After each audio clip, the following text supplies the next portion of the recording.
Le mandat de protection future est un outil d'anticipation patrimoniale.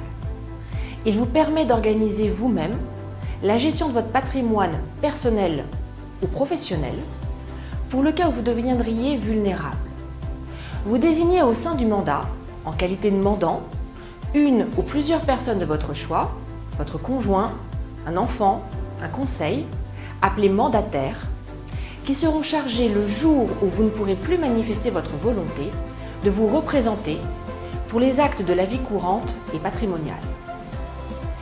Afin de s'assurer que le mandataire remplisse parfaitement ses fonctions, il vous est également possible de désigner au sein du mandat une personne de confiance, un proche ou l'un de vos conseils, dont la mission sera uniquement de contrôler la gestion du mandataire.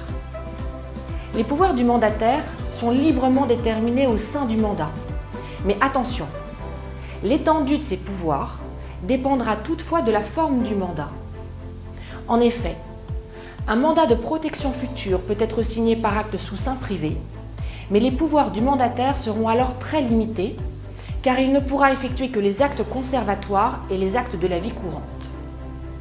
En revanche, si le mandat de protection future est signé par acte authentique chez votre notaire, le mandataire pourra effectuer en plus des actes conservatoires et d'administration, les actes de disposition.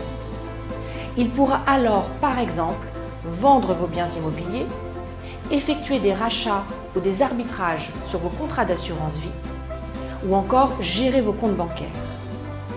En revanche, certains actes restent soumis à l'autorisation du juge des tutelles, comme par exemple la vente de votre résidence principale, la modification des clauses bénéficiaires de vos contrats d'assurance vie ou en cas de donation d'un de vos biens.